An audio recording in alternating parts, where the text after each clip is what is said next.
Hello all, and welcome to our first ever PMC Live. I'm Darlene Williams, the Buffalo PMC Branch Manager. And I'm Steve Pizzino, Buffalo's Recruitment and Development Manager. We are glad you could join us for today's call. We are so glad to connect with you during this crazy time. We know the world is scary, but sincerely hope you and your loved ones are safe and healthy and at home right now. It's business as usual here at Premium, although it may look a little bit differently. We wanted to create the opportunity today to provide you with some information on our end in regards to this ever-changing situation.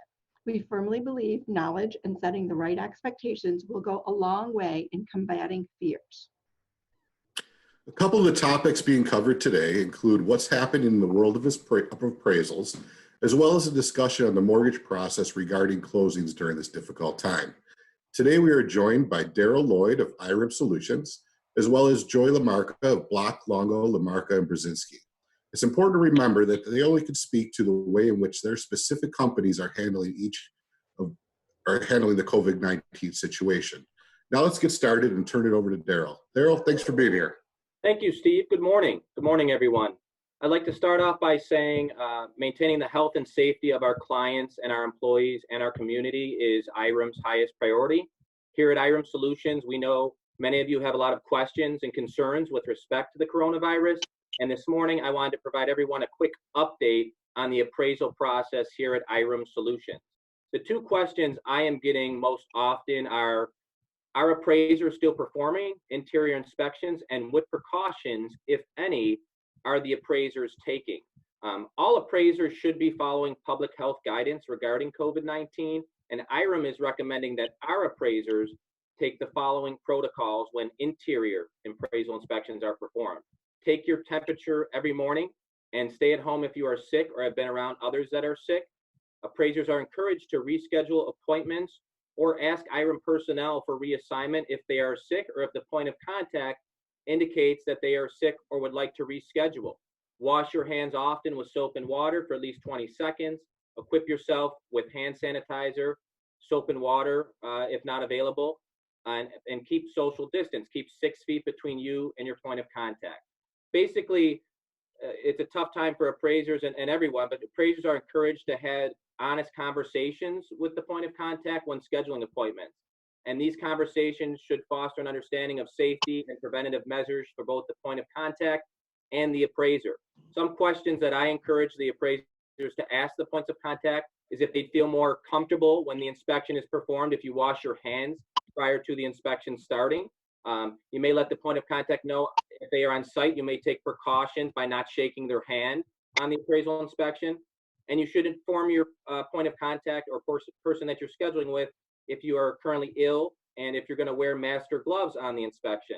All appraisers should be wearing masks and gloves and booties on inspections, but you shouldn't show up to an inspection in gloves or a mask without first having a conversation with the point of contact, because doing so can create a negative stigma and give impression to the point of contact that you might be ill, which we do not want. A nice thing is, to the appraiser's delight, in response to the COVID-19 crisis, Fannie and Freddie have provided some temporary relief to GSE's appraisal requirements, allowing for appraisers to bypass interior inspections due to the coronavirus. So they're allowed to have appraisal waivers issued in some cases. Now, when this takes place, I'm sure you're wondering, how does this affect the outcome of the appraisal with the appraiser not inspecting the interior of the home? And from our perspective, and my perspective, it does not. What we tell the appraisers is when no interior inspection can be performed, we require them still to include interior photos from the MLS. Now, this is especially valid for purchases. So we actually have access to the MLS and can view the interior photos that are provided. We could access former appraisal files, the internet, or any other reasonable source of documentation which is USPAP compliant. In cases where no photographs can be obtained, the appraisers should do their due diligence and have conversations with agents or point of contacts to assure that they have all the necessary information to complete an accurate valuation. Basically, if anyone has any questions that I didn't address here in my quick little update, I would encourage you to reach out to your premium mortgage loan officer, and I will assist in answering any questions that you may have. Hey, Daryl, thank you so much. And I want to take a minute just to recap so that everyone understands the definition of the following. A PIW is a property inspection waiver. This may be available on specific transactions. Offers with property inspection waivers are the result of Fannie Mae's database, which has over 26 million appraisal records and analytics, which are actually used to determine the value in lieu of an appraisal. A desktop appraisal is an appraisal based on the combination of MLS data, tax records, property photos, and possibly direct information supplied by the seller as to upgrades and modifications. In terms of the way premium mortgage is moving forward, and please note that this could change with guideline changes, all of our conventional Sunny Mae and FHA purchases are now ordered as desktop appraisals. All USDA and VA purchases will be ordered as full, but the appraiser can determine if they cannot gain access, and this will change the scope of work to exterior or desktop as per the applicable guidelines from USDA and VA. Also note, all jumbo loans and rehab products will require full appraisals. Awesome. Thank you, Darlene. Daryl, before we let you go, I believe we have a couple questions for you. Okay. For our first questions, let's go to Julie Sims. Julie? Hi, Daryl. My question is, does the current slowdown in sales create any value issues with appraisals?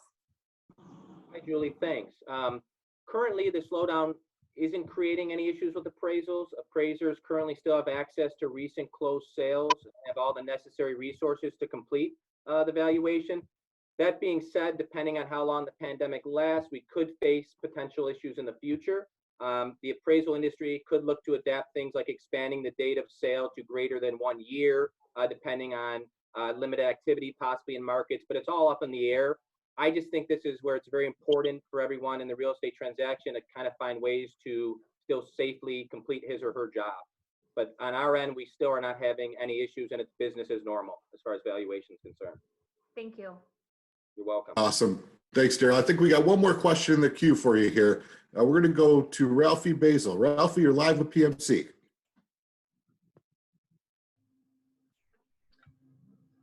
Possible that Ralph is having a little bit of technical difficulty, but since I typed up notes for everybody, I could ask his question for you if you'd like. Great. So what's the expiration on current appraisals for loans that will be delayed because of closing for COVID-19?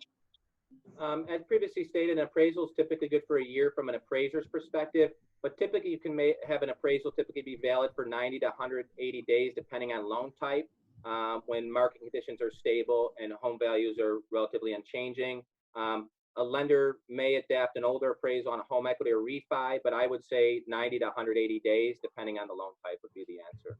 But an appraisal is good for 1 year, but depending on this crisis, as things change, that could be something that could be modified where it could be good for, past that year expiration date.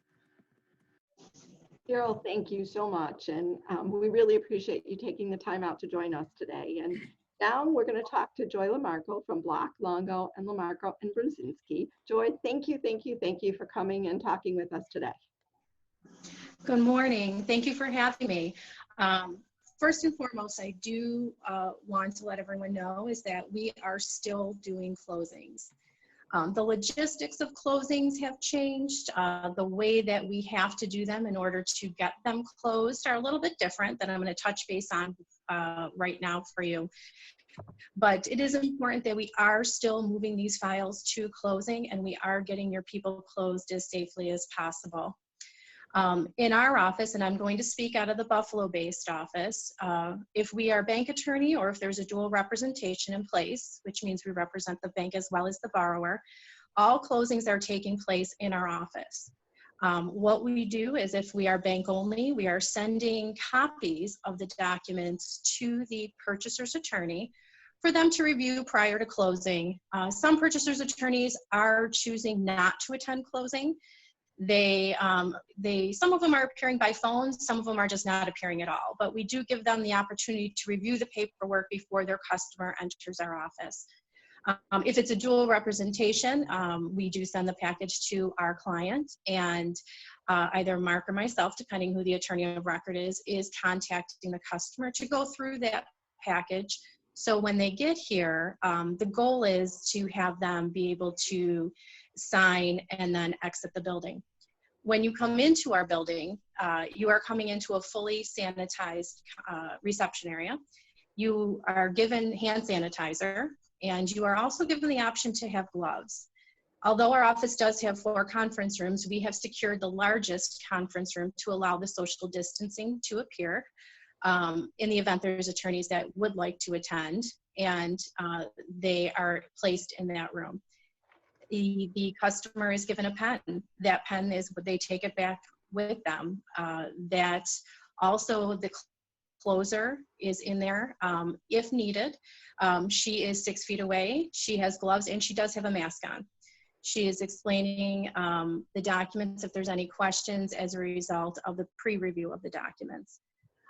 If we are the seller's attorney, case by case basis, if the buyer's attorney or the bank attorney is a real estate attorney, we do send your client's deed packages to the bank attorney to be held in escrow. The good thing is most of the attorneys are working together with being able to help each other out. We are wiring funds when we need to. Some of the banks are on limited availability for certifieds. Customers are now, a lot of them are wiring funds as well. So we are calling in the rundowns with the title company. So procedures that normally would have occurred at the Erie County or Niagara County Clerk's office are now being happening at our office through email and to allow you to close. A couple things also that we wanted to make you aware of, that most counties are set up for electronic filings. So we are electronically filing the documents if we are ordering the title insurance or preparing the title insurance. We are also offering it as an accommodation to attorneys who don't have e-filing and who don't feel comfortable overnighting the papers to the county clerk. Our goal is to get your client into that house or to get that house sold. So whatever we need to do to make that work for the customer, we are doing. We also have received confirmation that provided we have, from our title companies, provided we have receipt of the rundown results and the fully marked up title insurance, that the gap title insurance will come into effect from the date of the rundown, which is the date your client is closing, until the papers are actually recorded. Similarly, in Erie and Niagara County, normally you record same day, but because of the logistics of COVID, that's not the case. Couple of firm procedures that I do want to touch base with you on, and customers and attorneys are advised of this at the time they are scheduling files with our office. If the borrower, seller, or respective attorney has traveled outside the state of New York or in the New York City area within the last 14 days, your file will not be scheduled to close until those 14 days have elapsed back into your return for New York. Now, that's not to say that if there's an issue with someone needing to get in with rate expirations, what we have been doing is executing power of attorneys. So the customer has found someone who has not left the New York area or the Western New York area, and we have been closing with power of attorneys. We are also advising if the customer, attorney, paralegal, anyone that's a part of this closing gets sick during the TRID timeframe, the closing will not be scheduled or they will not be able to attend that closing. They will have to send someone in their place. Closings, again, are limited to the 1 conference room. They're limited to 1 every hour. A full sanitization is done in between each conference. And that way, you know your client is walking into a fully cleaned conference room, sanitized with gloves, and almost like it's a 99% bacterial-free solution that we have. After each person leaves, reception is fully sanitized. We have closed restrooms to the public. We have notified the clients at the time of scheduling, and there is no areas that they're allowed to walk through with the exception of reception and that 1 room. We do have half staff working from home, and if a staff member shows any signs of illness, they're not to return to work. For refinances, what we're currently doing is we're rolling out the electronic closings. So right now we are implementing Zoom, and we have a designated laptop where the closer will sit there with your customer. Your customer will sign the papers, and They will be sent back to us through courier service or overnight, depending on the transaction. And we will notarize, and then we will finalize the funding of the refinance. We are limiting closings because of the COVID transaction. We are limiting the public coming in. So being down to one conference room, they are only 1 hour, every hour, starting at 9:30, ending at 3:30. And that is for your client's safety, it's for our safety, and it's for the attorneys and paralegals who decide to come to our office. We want them to feel safe and secure. So if you have any questions regarding our closing procedures, you can always feel free to reach out to myself, to Mark, to any of the paralegals here. We'll be happy to further elaborate, or if you need special accommodations, we have been providing them to people who may have certain illnesses or unable to travel into our office. Thank you. All right, thanks, Joy. We have a few questions for you as well. First one, we're going to go to Joel Mahakian. Joel? Hi, Joy. I've had quite a few people ask about gap insurance, and I know you briefly touched on it. Can you just explain a little bit further exactly what gap insurance is and how long does gap insurance last? Sure, not a problem. So gap insurance, and I'll start off with the procedure that normally happens. So in a non-COVID world, typically most of your clients go to the county clerk's office. The title company is there. They take the title search while your customer is signing the loan package, and they're running down the title search. And they're running it down from the date of the last rundown, which was the day that it was run down before it was delivered to the buyer's attorney, to the current date. And they're looking for judgments, liens, mortgages, bankruptcies, anything that could possibly have attached to the property. That, then they come back to your table at the county clerk's office and they tell you nothing's found the majority of the time. And that gives you the green light to go ahead and record. So your rundown is almost instantaneously, and then you're recording. What's happening in a COVID world is because the county clerk's office is closed to the public and we are e-recording or we are overnighting packages depending on the situation, the rundowns are ordered in the morning via email to the title company. They are running it down as, for instance, I have a couple today. They were ran down effective 9:02 this morning. Those closings are not occurring till 12:30, 1:30, 2:30, and so on. Those documents will get signed, and if they're Erie County, they're being overnighted, and Niagara counties are being uploaded on an electronic filing program. There will be a delay in recording. So the gap coverage actually ensures from the date of the rundown, which for instance on the closings today, from 9:01 today, to the date those documents are recorded. Now, the gap insurance itself, your client needs to have, for a purchaser to be insured on gap insurance, they need to have an owner's policy. So it's very important during this COVID world that owner's policies are a must. Because right now, if your client does not have an owner's policy in place at closing, and there's just a mortgagee policy that was ordered, the only person that would have gap coverage is going to be the lender, because the lender is currently insured. And that gap coverage is going to insure against any intervening liens.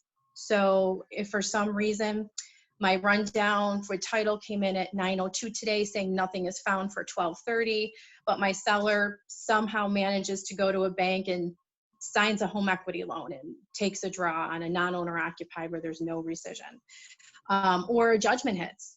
And that gap coverage is going to ensure on the fee policy, which is the owner's policy, the customer's investment, and it actually will insure the lender as well on the mortgagee policy against those intervening liens.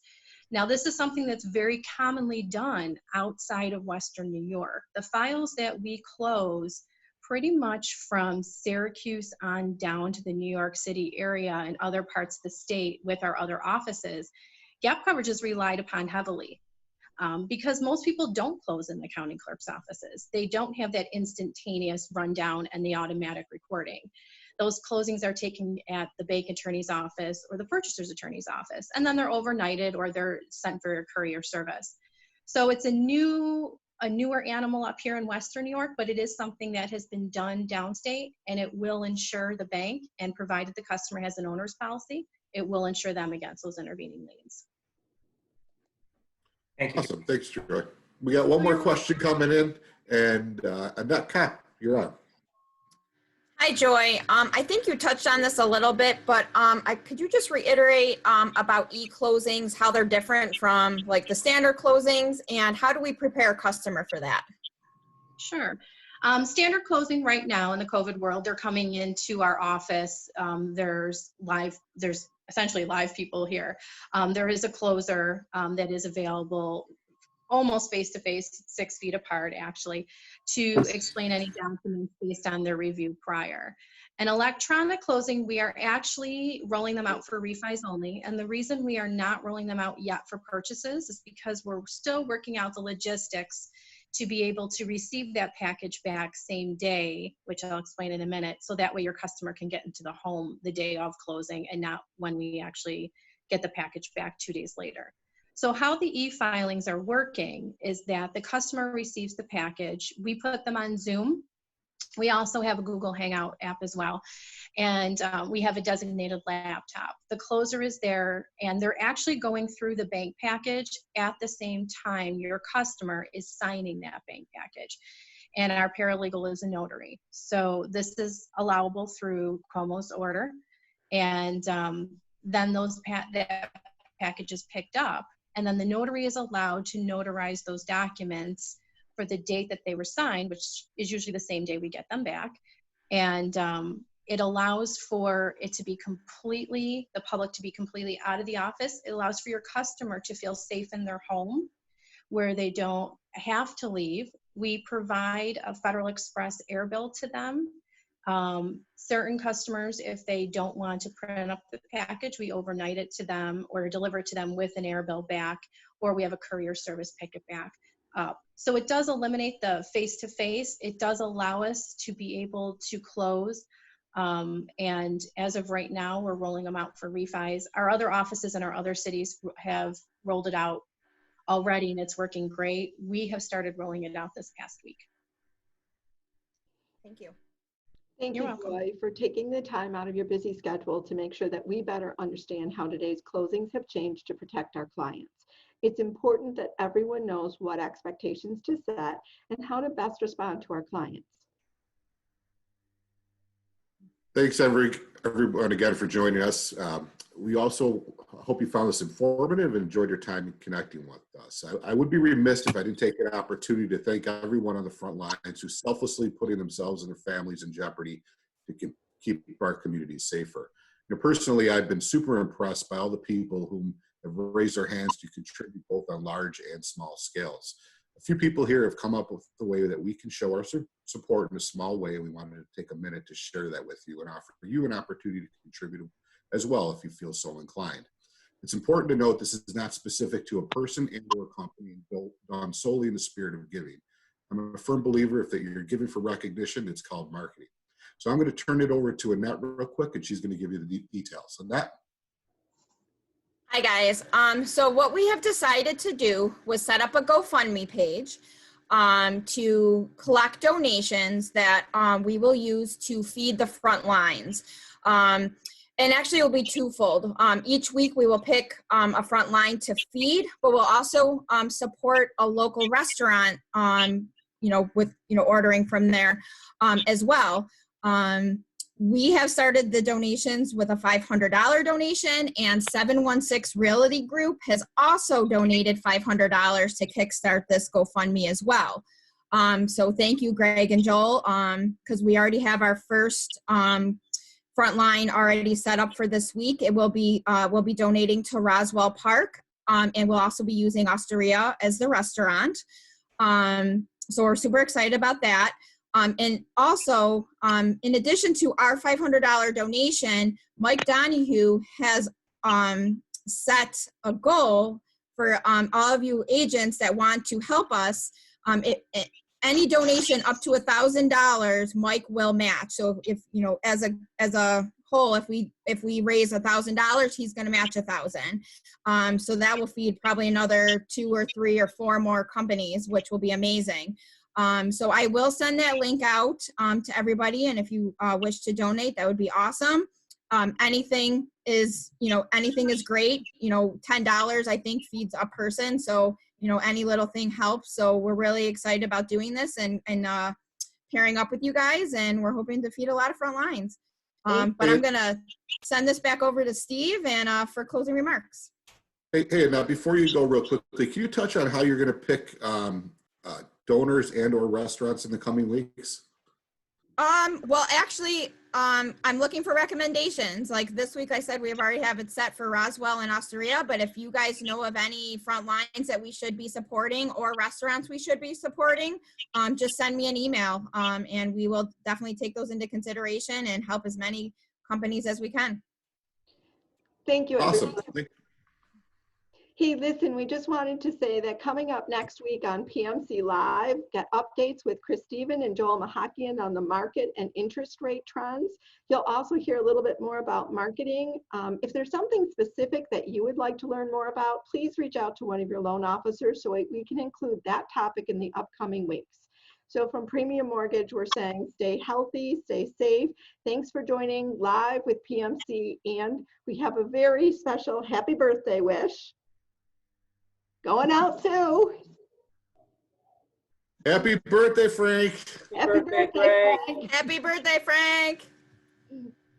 Happy birthday. You. Thank you guys so much. Enjoy your day. Thank you. Thank you. Thanks.